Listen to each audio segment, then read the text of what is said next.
ব্যাঙ্গালোরে নিজের দোকান ওপেন করছি, সেই ভিডিওটা তো তোমাদের অনেক আগেই শেয়ার করেছি। দোকানের কাজ করতে করতে আজকে খুবই ক্লান্ত হয়ে পড়লাম, তাই রাতের বেলার খাবারটা আমরা আজকে রেস্টুরেন্টে খাবো বলে সিদ্ধান্ত নিলাম। তো চলে গেলাম আমি, আমার ভাই আর আমার হাজবেন্ড মিলে আমাদের বাড়ির পাশে একটা রেস্টুরেন্টে। আজকে অনেক দিন ধরেই ঠিক মতো খাওয়া দাওয়া হচ্ছে না এবং ঘুম নিদ্রাও কমে গেছে, কারণ আমার অনেক টেনশন হচ্ছে। সত্যি কথা বলতে একদিকে ডিউটি করতে হয়, আরেকদিকে দোকানের টেনশন নিতে হচ্ছে, তো সেই জন্য আমার এখন একেবারে মাথা নষ্ট হয়ে রয়েছে। তো যাই হোক, মাথা নষ্ট করে লাভ হবে না, আমাকে শান্তভাবে এবং বুদ্ধি করে করে কাজ করতে হবে। তোমরা আমাকে আগের ভিডিওতে অনেকে কমেন্ট করেছিলে যে দিদি তোমার দোকানের লোকেশনটা দাও। তো আমার দোকানটা হচ্ছে রাজাজিনগর মোদি সিগন্যালের পাশেই একেবারে। তো আমার দোকান ওপেন হবে সেপ্টেম্বরের 1 তারিখ থেকে। তোমরা বাঙালির সকল ধরনের শাকসবজি থেকে শুরু করে সবকিছু পেয়ে যাবে। তোমরা আমাকে অনেকে এই লোকেশনের জন্য কমেন্ট করেছিলে, কিন্তু সবার রিপ্লাই দিতে পারিনি।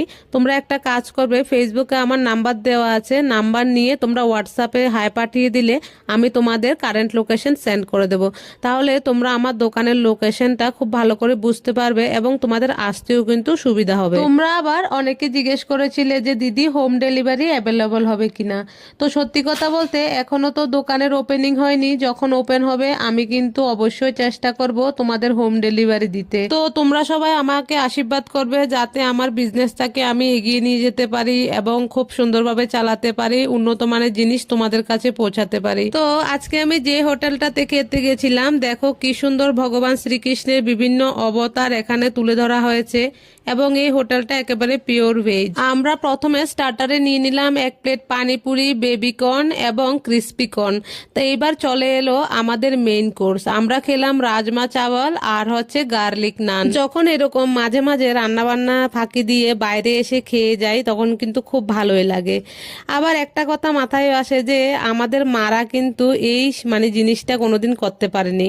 ওদের ইচ্ছে হলেও রান্না করতে হতো, ইচ্ছে না হলেও রান্না করতে হতো। তো আমাদের সময়টা তো এখন খুবই ইজি হয়ে গেছে, আগের দিনের সময় কিন্তু খুব খারাপ ছিল এবং খুব কঠিন ছিল। তো আমাদের খাওয়া দাওয়া কমপ্লিট, এখন আমরা চলে যাচ্ছি বাড়িতে।